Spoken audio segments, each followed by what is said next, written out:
Namaste, everyone. Today is a special day for me. It is the birth anniversary of my spiritual mentor, Ramesh Balsekar, who was born on 25th May 1917. And he lived till the age of 92. And I would like to express my gratitude to him before beginning this Zoom session because he took those who followed his teachings back to the core message of Advaita. One was the Mahavakya of the Vedas, which translates as consciousness is all there is. And the other was the center point of the Bhagavad Gita, which is the concept of non-doership. The Bhagavad Gita, chapter 3, verse 27, the ego deluded thinks I am the doer. And this he did in a very modern context. Being a householder guru, having studied in the West and therefore having tremendous exposure to different cultures, traditions, backgrounds, he made these teachings very accessible to people like me. And he would always bring this down to how this core message impacts our daily living. It was never about the theory of Advaita. It was never really about reading the scriptures and being immersed in them, but living the teaching. It was a very alive transmission of these highest teachings. And as he would always say, the only measure is the degree of peace, sukha shanti, one feels in one's daily living.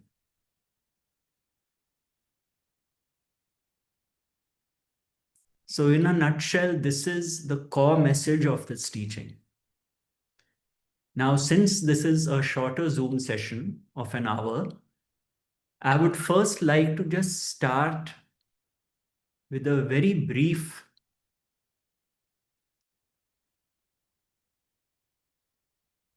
exploration of one of the quotations of Sri Aurobindo. And then we will open the floor up for any kind of sharing or questions and answers you may have.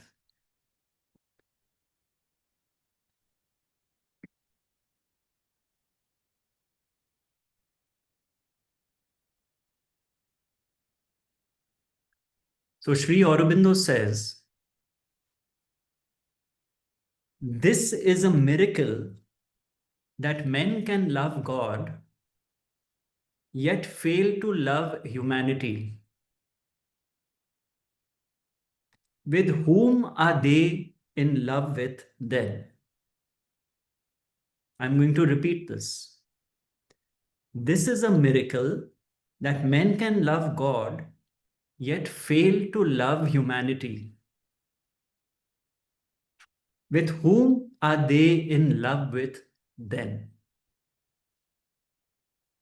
This is very important to understand. And what I may say now might sound a bit abstract, but do bear with me to try and touch upon what this statement means. You see, the source, God, consciousness, call it what you will, any name, we all say is all knowing, all powerful, all pervading, omnipotent, omniscient, omnipresent, so vast that these physical eyes cannot see God. God is that which we cannot see, hear, taste, smell, or touch beyond our senses.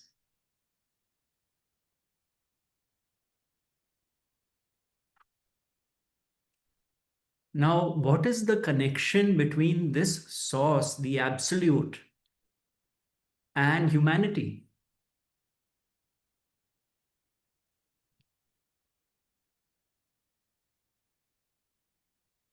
If the source is all there is, that means there's no power apart from the source. There's no human being in our life who is apart from the source. This is very simple to understand. Because if there's a human being apart from the source, that means we have given it separate power. So the source is all there is. The manifest universe, the manifestation as we see it, is therefore a reflection of the source. This reflection of the source is not apart from the source. If you look into a mirror, the reflection is there because you are there. Therefore, the reflection is not apart from you. It is a part of you. It is not apart from you. If you go into a hall of mirrors identified with a name and form and a body, you will see a reflection of yourself. If a barking dog goes into the same hall of mirrors, it is going to see barking dogs. Now, if the source comes before the mirror, and as we said, the manifestation is a reflection of the source within itself, that means whatever is seen in the manifestation is the source. The good, the bad, the average, call it what you will. Whatever is seen is a reflection of the one source within itself. Now, would the source, knowing that everything is a reflection of myself, give power to any aspect of that reflection as apart from itself?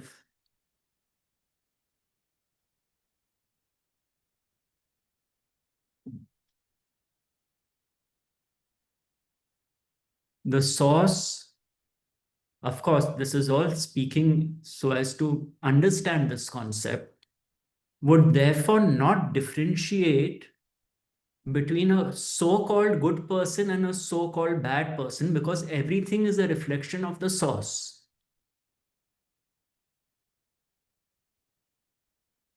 Just like the sun, the visible Brahman, the only visible God, does not differentiate and does not decide where it should shine its rays. Everyone is eligible to receive them. Understanding this in daily living, that our relationships are all aspects of the one source, would result in less and less condemnation, blame, and judgment on the reflection.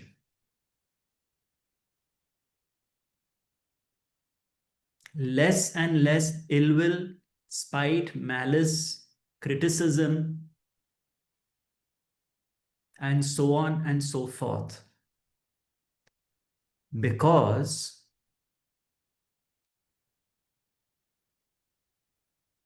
the source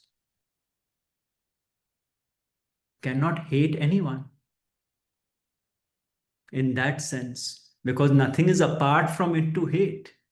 That is why Rameshji would say the nature of consciousness is love. It is its nature.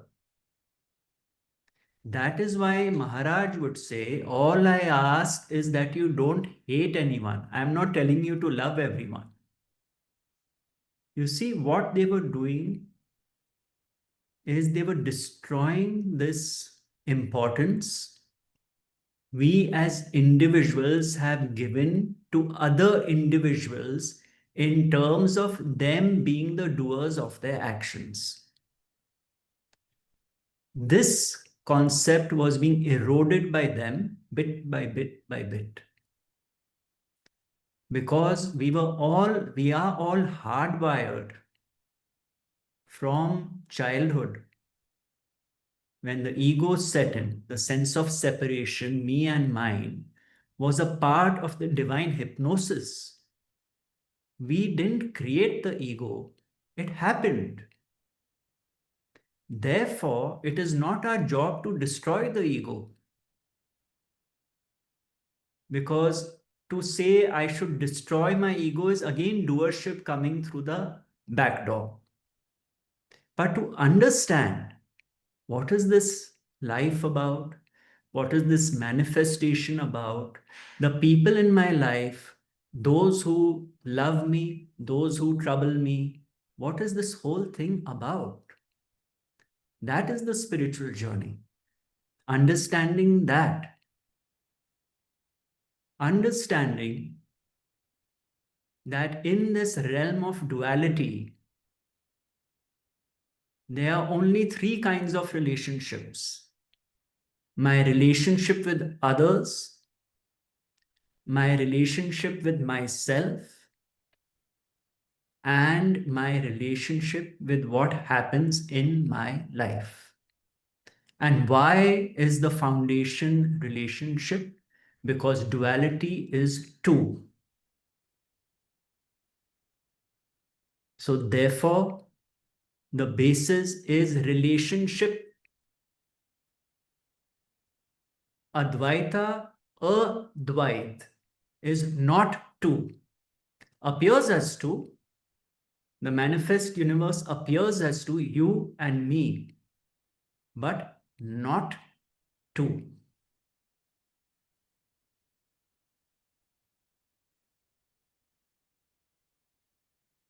So this teaching, if it is accepted by someone, starts creating fresh conditioning. And by, when I'm dealing with people, when I'm dealing with life situations, I find that this fresh conditioning starts overriding the earlier conditioning. And as my teacher would say, then what happens is that this split of me versus you, which developed in childhood, competition, and so on and so forth, heals back to me and you. That is all that happens. I still have to live as a separate entity in life. But this conflict I had with life, with the people in my life, is healed. It is healed because the thinking mind, which is the ego, has been exposed in the light of witnessing. And so this healing takes place where I come to a point where I know that I may not like everyone in my life. I don't have to. I may not love everyone in my life. I don't have to. But I accept everyone the way God has created them.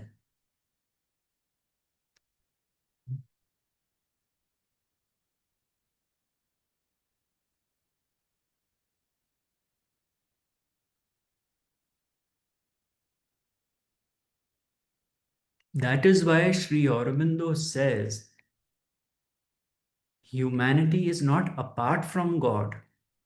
How you relate to humanity reflects your relationship with God.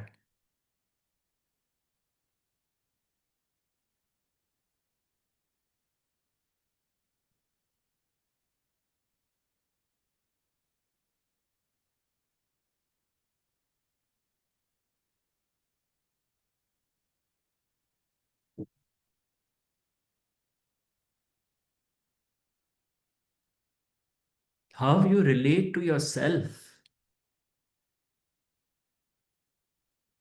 how much you accept yourself, or how much you blame yourself. When you realize that you didn't create your conditioning, God did, you start accepting yourself for the way you have been made.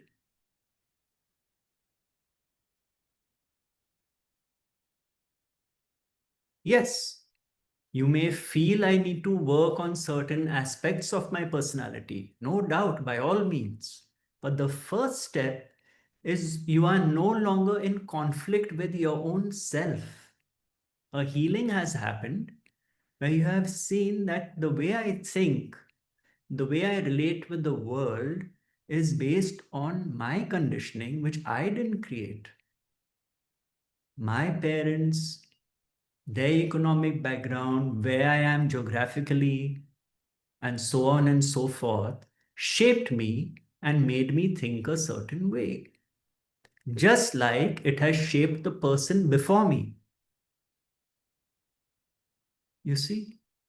So, this is what starts happening.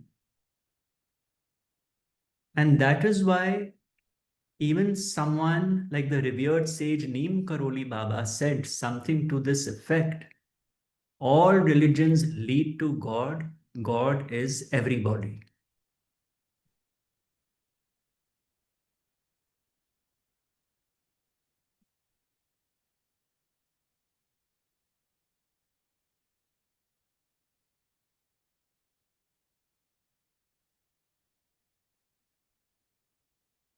When we reach that point where we have the least desire to change someone or tell someone how they should be or how they should not be, then we can conclude for ourselves that we have a total acceptance of the other.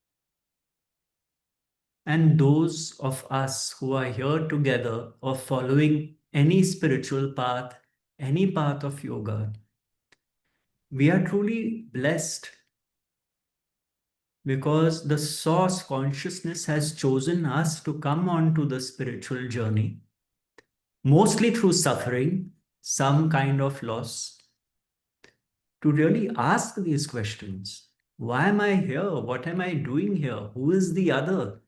Who am I? So, we are indeed fortunate that these thoughts arise and make us want to seek out the truth behind the appearance. That is why I don't use the word illusion as freely as appearance, because what we see is there. So, to understand it better, it is an appearance of the source within itself. But as Joel Goldsmith, the American mystic, would say, all I have to tell myself is it is an appearance, just like a mirage in the desert. Do I have to do anything about the mirage? I only need the knowing and the awareness this is a mirage. I don't need to change the picture. I don't need to do anything about it. Once I know it is a mirage, yet it is there, but it is not what it appears to be.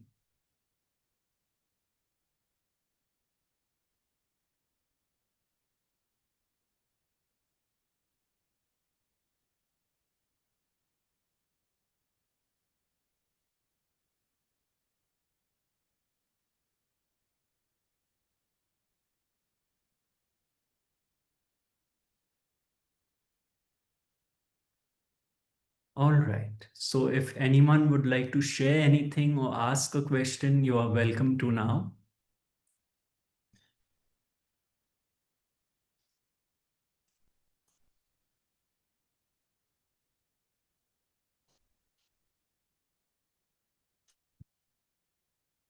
Yes, Meera. Namaste. This is my first time joining, and I have a lot of gratitude for you coming into my life. And I have started, I don't know how, somehow, in this year, your feed started coming into my YouTube. And I resonate with a lot with your teachings. And I had a question about the rinanubandhan Yes. that you say, like, I've heard the stories about having a cup of tea, inviting the other person. And if you feel on your side, you have done everything, but the other person is still not ready to do that due to whatever their conditioning and all. Do I, do you still carry that bandhan with you in your forward journey, or does that break that? See, it takes two people to perpetuate the bandhan. If one person is not willing to meet you for tea, just as an example, then you can't do anything about it. You cannot force them to, right? Right. But in your heart, you see, one is the outer manifestation of the relationship. Within you, when you have absolved this person of being the doer of their actions, and within your heart, you have accepted that God's will prevails through everyone, everyone is an instrument of God, then as far as you are concerned, you have absolved that person of being the doer of their actions, which means your relationship is now established with God. So, as far as you are concerned, the bandhan is resolved, the bondage is resolved. Now, it would have been nice in life, in daily living, if you told this person, hey, we don't get along, but let's just meet for a cup of tea, and the person met you, great. But if that is not happening, it is not happening. There's no need to force it. You can try once or twice. Beyond that, the story is over. But more importantly, is what do I feel within myself, my own self? That is it. It is so true that ultimately all relationships are a reflection of my relationship with myself. Ultimately, all relationships are a reflection of my relationship with myself because there is only one self.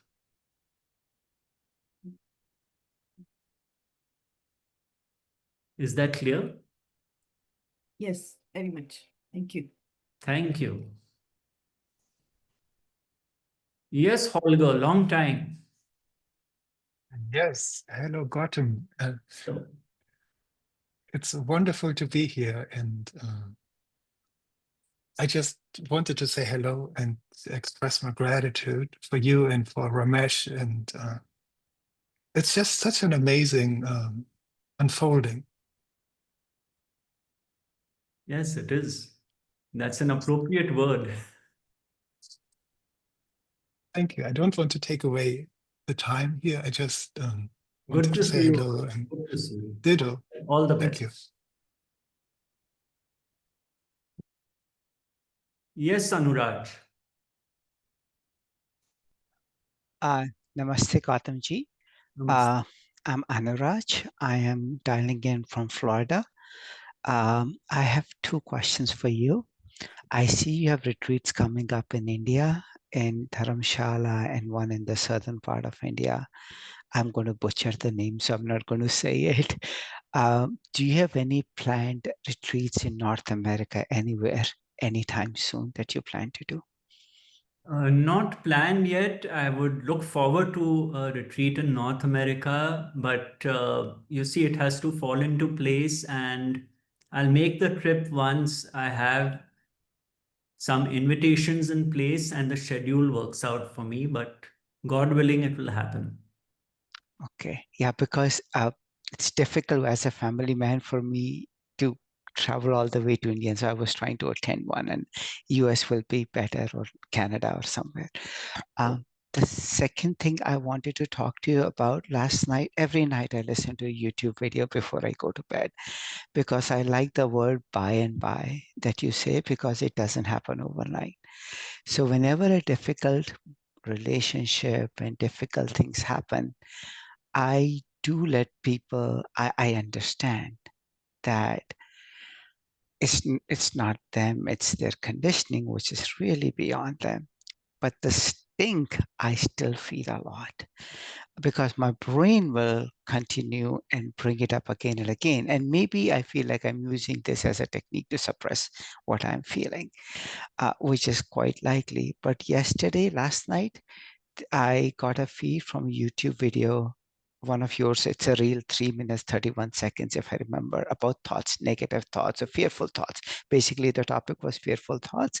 And you talked about A Course in Miracle, where you talked about fearful thoughts, and how what really touched me, I wanted to share, is I cannot get rid of the thoughts or any of those fearful thoughts. You said, I have to ask God. It's not up to me. The two types of thoughts you mentioned, and the second one was about the Course in Miracles, maybe a recent reel that you did or something like that. So that really resonated with me, because really I cannot stop it. I'm not the doer of my mind. I'm not creating those thoughts. I'm not even creating the spite in me. It's just happening. I was trying to use it as a technique to kill the spite which was originating in me. So just wanted to share that. Thank you. Well said. And that's the perfect understanding. So, Anuraj, this sting which is not going, even that has to be offered to God. I can't do it. You please do it for me. And by and by, as you said, my favorite phrase, I will find that the intensity of the sting starts reducing. You see, the sting is directly related to the sense of doership. They said this to me. The minute the to me drops, and it just is they said this, the sting will drop. Now, to me, because I am identified with the name and form as a separate entity, so I take things very personally because I am a person. If I was the source, everything, all there is, I would not take it personally. As simple as that. And so, this is the beauty. Just understanding this, that even the sting will go when it is meant to go. Yes, all I can do is try. As Maharaj would say, earnestness gets you very far. Let's say that becomes one sadhana. What is the sadhana? That whenever something affects me, whenever I feel the sting, I reflect on it, I contemplate on it, knowing I cannot do anything about it. But that reflection, that contemplation will by and by erode the sting itself. And that is why my teacher would say, allow the teaching to do its job. It really doesn't need your help. Thank you. Thank you so much. Thank you.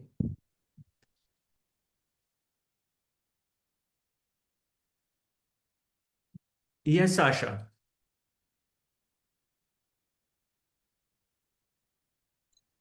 Namaste, Gautam ji. This is my first time. I'm just having in-person one-on-one like this meeting, Zoom meetings, because I'm an old school, actually very old school person. So I don't get to know to attend all those kind of things. But yes, this is my first time.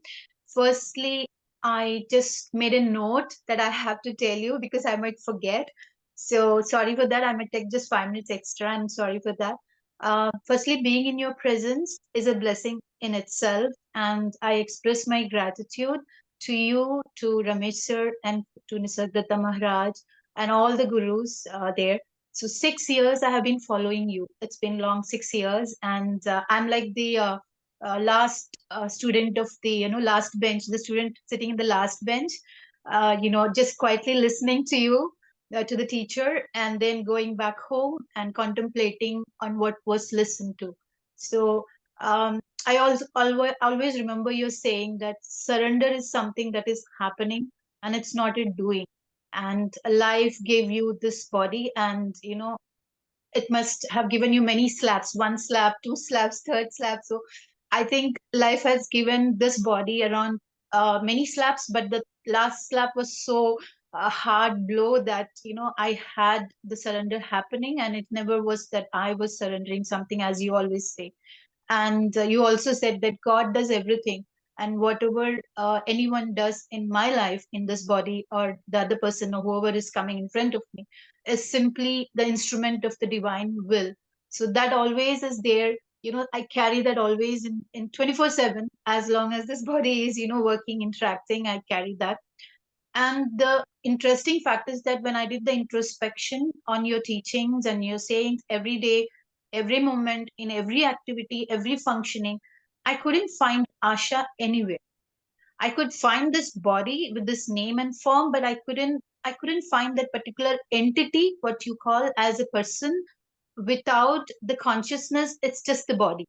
With the consciousness, it can be the person, but otherwise it's just the body. So I started perceiving everybody in day to day life automatically without any effort. I see everybody and everything as the panch mahabhutas, but not as the name or as the relationship what I have created based on this body and name and everything. So not separate from God, but so that helped me a lot to not to react to certain situations, not to react to people's comments, not having judgments, as you say always, no blames, no judgments, nothing of that kind. Immense peace at all situations, the body is in pain, severe, or outside situations of chaos.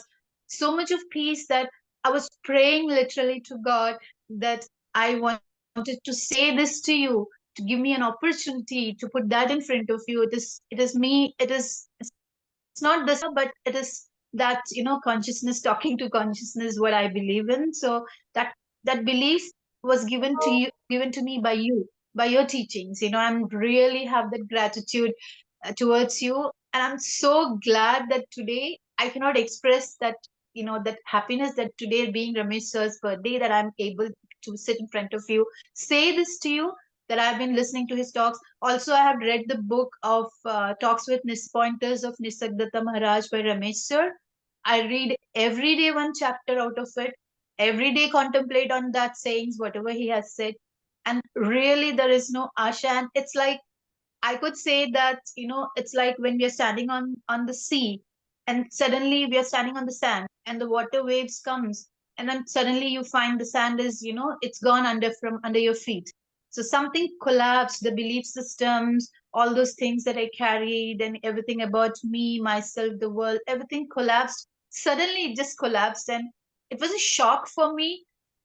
For me, in the sense, to put in words, it was really a shock that there is no Asha.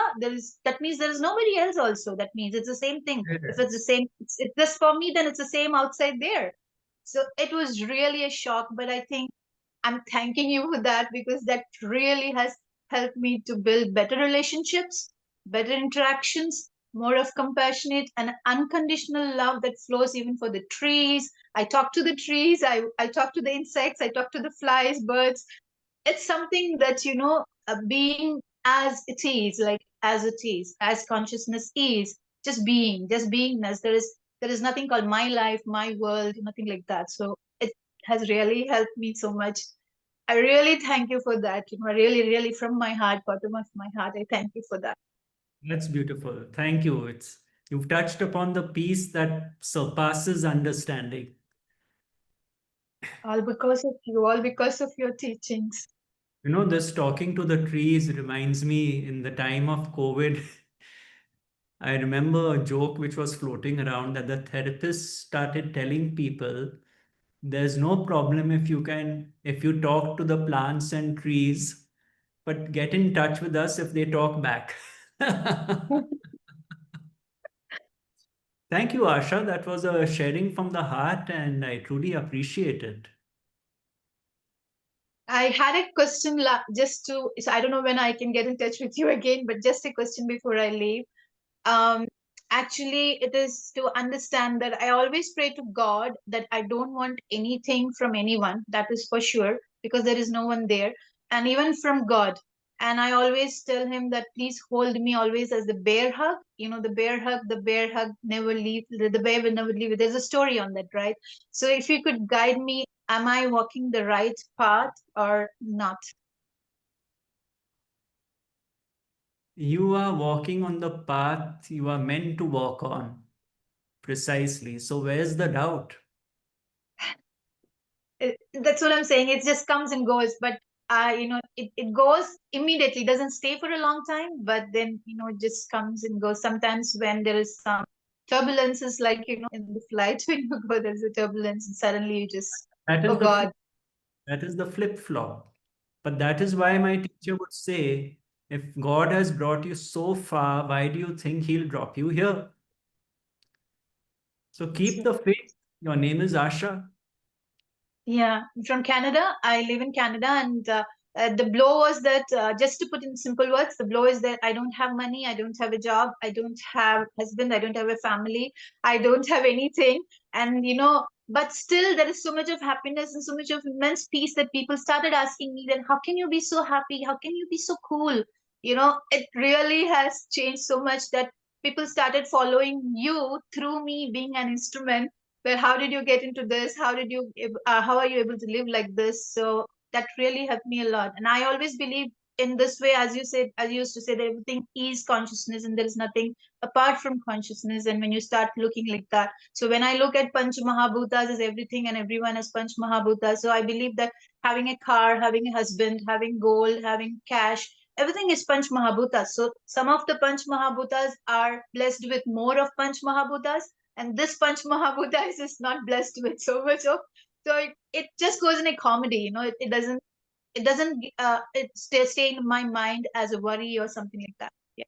Yes, and if people are drawn to you because of your peace and your calm, by all means, you must share your experience with them.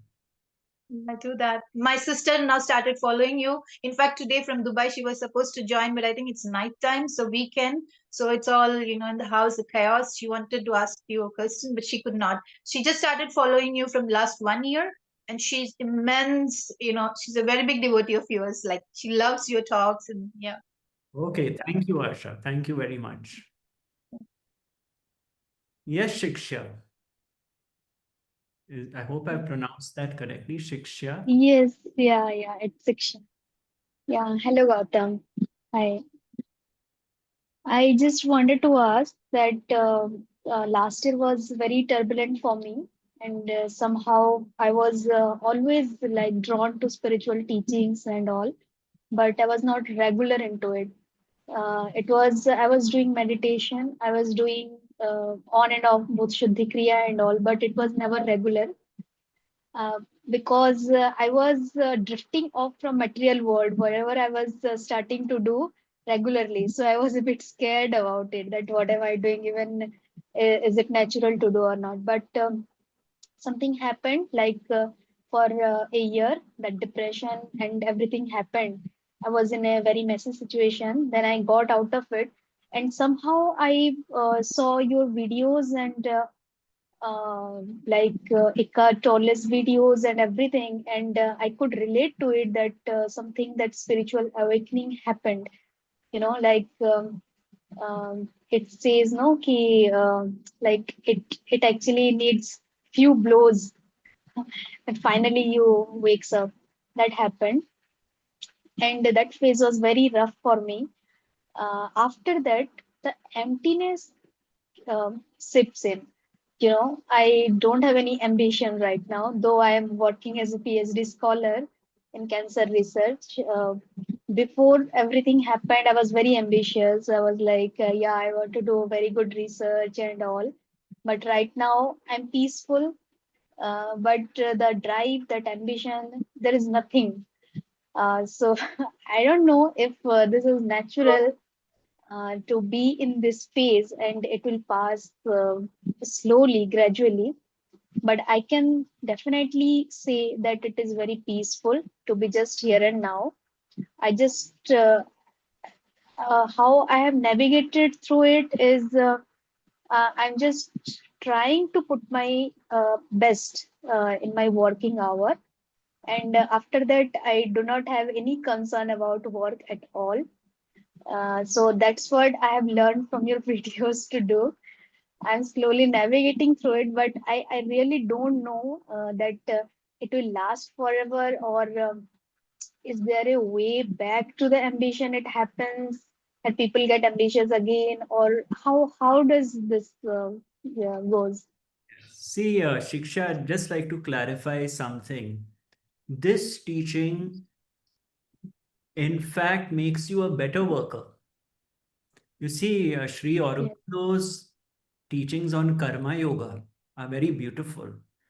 If we are born with certain skill sets, if God has given us this gift, given us buddhi, then to deploy it becomes us dharma.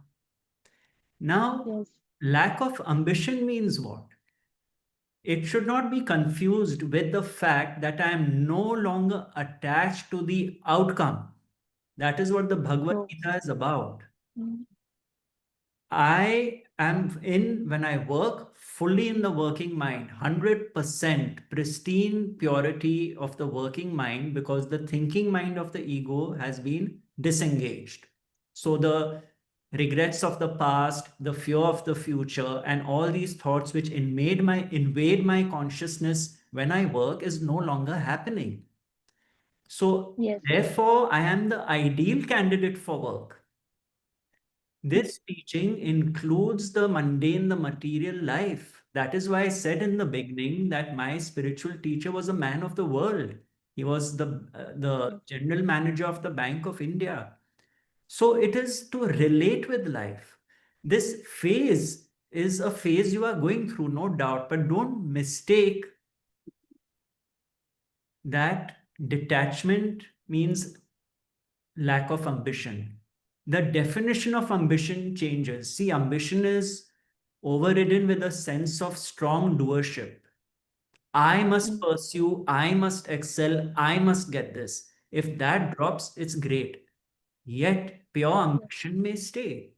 I have a goal, I'm deploying my skills, knowing the outcome is not in my control, and therefore I am at peace even while I'm working. I'm not stressed, I'm not frustrated, because I know that I am not the doer of my actions and God's will prevails.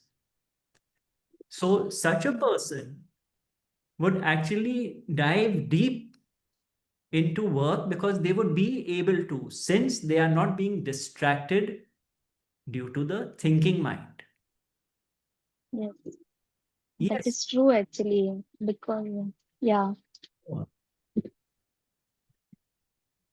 Yet, So Shikshya, one thing I'd like to say is what does happen? The mundane world as we know it starts slipping away. In what way? Supposing I'm with friends who were normally gossiping about other people, talking about mundane things, I am no longer interested in that. yes. Yes. So in that True. sense, I rather be away from that because it's no longer my cup of tea. I no longer Yeah. derive my sense of self from that kind of engagement. And so I find myself withdrawing. That can happen. Yes. At the same time, I can find that I relate in a very different way with a different vibration to everyone I come across. And perhaps I attract new people into my life because of that vibration. So this Yes, that's true. it's Actually. a Yeah. stage, you know, it is new, it is unnerving at times. But I would say that one has to be cautious because you see, the ego comes in through the back door. Oh, why should I do anything? Why should I this? Everything is God's will. Nobody is the doer. This is all again the ego walking in through the back door because the understanding has not happened to that degree where penetration, focus, Yes. clarity takes place. That is why Krishna tells Arjuna, you have been born a warrior, trained as a warrior, your whole personhood is of a warrior, and you are saying, I refuse to fight. That is the whole basis of the Gita. Yes. See, so that is what happens. Yeah, actually, this is happening already because I can definitely see myself that the conditioning that I had been through maybe from lifetimes and from childhood. When I meditate and when I'm at peace, I can see my behavioral responses are changing. The thing I'm perceiving or responding to all other things is different from the way I was reacting or I was behaving earlier. And my friend circle that is definitely changing because my sleep pattern, everything has changed. And one more thing I would like to share here that when I was in deep pain, I was drawn to Mahadev. I was doing japa and puja. That was bringing me a lot of peace. But what happened at that time is I was literally withdrawing myself from the regular normal life. I was thinking of leaving everything and I was isolating totally. And I was literally extremely confused at that time that what should I do? What is the next step? Or is this the right thing for me? But then your teaching and Advaita came in and I found out that no, actually both the things can go simultaneously. That you can be uh, doing your spiritual like practices and the you can also go to work and simply live in the material world and do everything. So I think that somehow this guidance came in through your video or through Advaita teaching that actually I don't have to like leave everything and but I can grow in the material world also. So I would like to thank you for that. Thank you. See, that is why we love the Buddha's middle path. Nothing too Yes, yes, extreme. The yes, middle path. It reminds me of an incident where someone decided to wear orange robes and came and stood in front of Ramana Maharshi and he started laughing. And he said, true renunciation is within. It's all, yes, it's true. all within, you see. And I do feel, as Joel Goldsmith says, your presence starts becoming a benediction wherever you go. Someone who is at peace, Sukha Shanti, is truly a blessing wherever they go, whether it is a Yes, restaurant, whether it is an office, because it uplifts others. That yes, is what happens. yes. So I would certainly encourage you to walk the middle path. You are too young to withdraw, and I'm sure Yeah. the divine has plans for you which you may not be aware of. No, actually, I sometimes when I meditate or when I was when I'm right now with sometimes I navigate through emptiness, no, but some inner guidance comes in that just do whatever is coming in front of you, just do your kriyas, and do your japa, do your meditation. This is just making a ground for you, and everything will come when the time is right for you. That I'm just holding on to that guidance. I don't know how it came in, but I'm just sticking to it. I'm just trying to stick to it. That's beautiful. Thank You you so much. stick to it till you're meant to stick to it. Yes. Okay, thank you. Thank you, Gautam. Yes, is that Jessel? Have I pronounced it properly? Yes, Jaisal. Jessel, yes, Jessel. Yes. Hello, Gautam. I'm connecting with you for the very first time. Okay. And I actually wanted to ask a question about meditation and spiritual learning. So I have stopped meditating for a very long time. It has been a long time. And I still listen to videos on YouTube, videos of spiritual gurus. And I recently came across your videos. And so I decided to connect with you. And I wanted to ask whether not meditating and simply listening to teachings, understanding the teachings can help on the spiritual path or not. Certainly it can help. Why not? Not everyone is drawn to meditation. Does it mean they are excluded from the spiritual path? No. Yet, at the same time, I would like to mention one thing. Why did you stop the meditation? It had become difficult for me to go into the silence and the peace. It was becoming difficult to connect with the, peaceful side of me. Yes. So one should never force oneself to meditate. If it is not happening, it has to be left. Because even forcing oneself to meditate is too much doership. Yet, imagine if I have no goals in meditation. If I follow what Ramesh ji would say, true meditation is the witnessing of whatever arises as movements in consciousness. So, supposing I'm sitting for 15 minutes or 20 minutes with eyes closed, and I simply allow what has to arise to arise. It could be a mundane thought of work, it could be what someone said to me during the day, whatever it may be, or it could be no thought. Nothing is judged, everything is witnessed. So, all I'm doing in this meditation is giving myself downtime, just 15-20 minutes, to just sit and be with myself and see what's coming up. Because in the day, I'm too busy, I'm too involved, and so on and so forth. So, this is a meditation, you could say, without a goal, nowhere to reach. And by, what I will find in this kind of a meditation is witnessing starts happening more and more. I am more and more aware of the thoughts which arise. I'm no longer judging the thoughts. I'm simply more and more aware and aware and aware. This quality of witnessing, which takes place in the 15 to 20 minutes when I sit by myself, starts permeating daily living.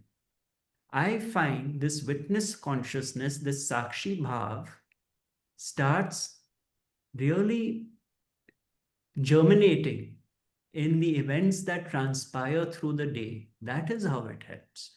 So Okay. maybe you have to ask yourself or give yourself another opportunity to explore this kind of meditation, which is not a concentration, it is not hard work, it is none of that. It is simply an allowing, and see where it takes you. Sure. But if you are not able to do that, there's no problem. See, already we have enough problems in life. We don't want not being able to meditate yet another problem. Just let it be. Don't. Yes. Thank you. Thank you. Yes, Rupal. Yeah.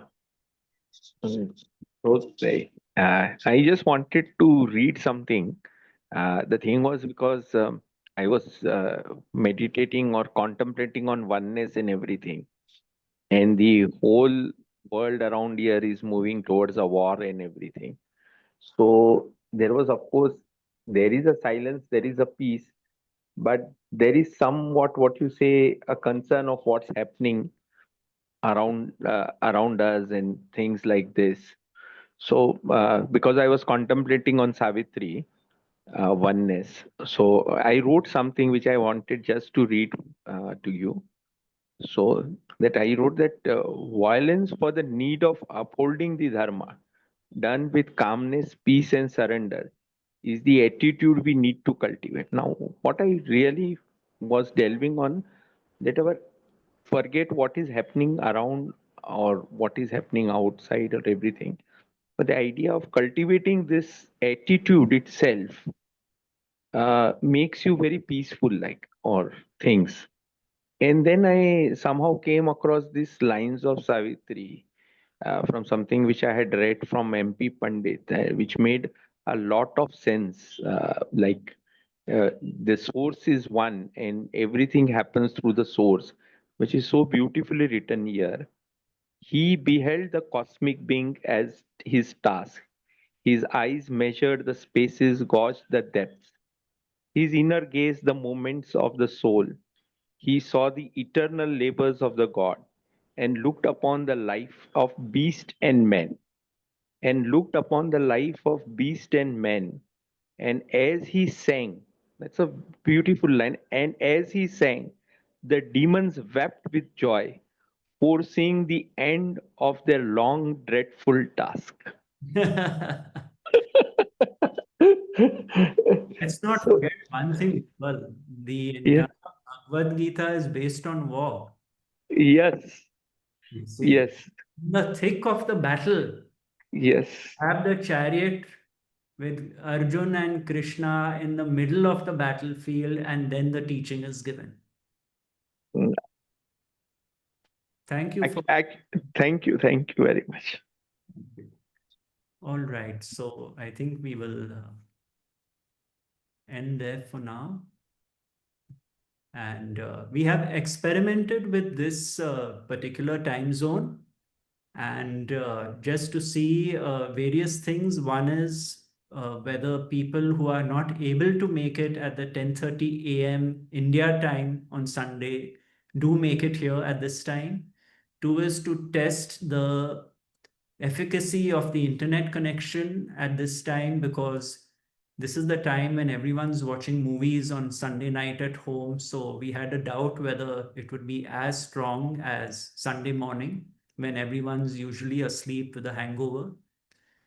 And so we will soon decide a kind of frequency for the morning satsangs as well as the evening Zoom satsangs. Let's see what unfolds. And to end on what Rupal just shared, it is indeed a challenging time which has come, at least for the country of India.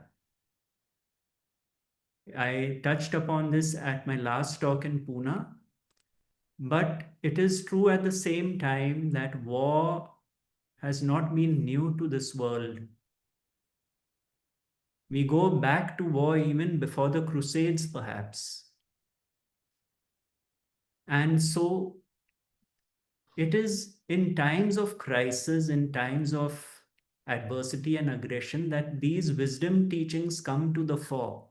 That is why I loved when I read the Aghori Vimlananda, that he said, what is the point of telling students 1 month in advance that their exams are going to be 1 month later and giving them time to prepare?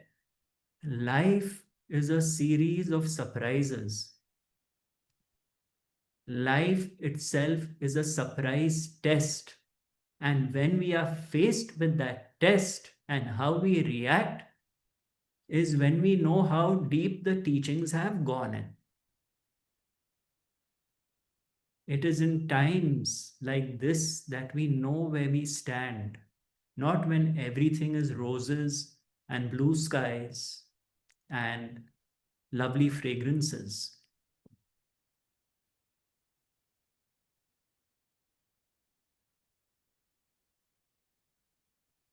We in our own lives don't know what the next moment is going to bring, pleasure or pain.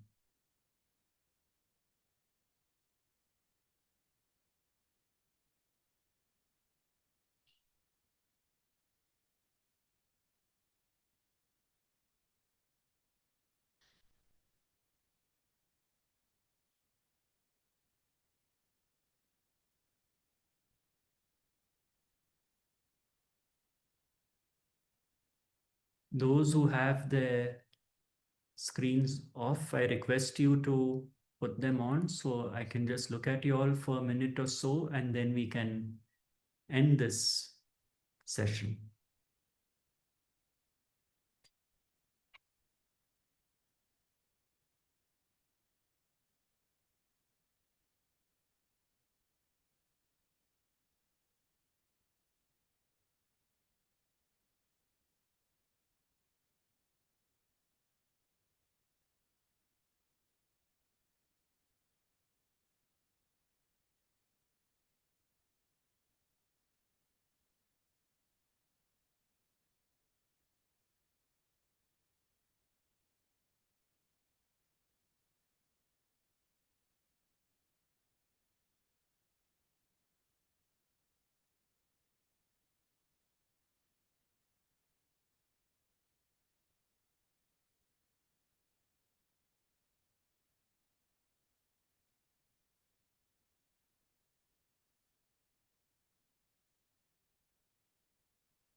Thank you. Good night.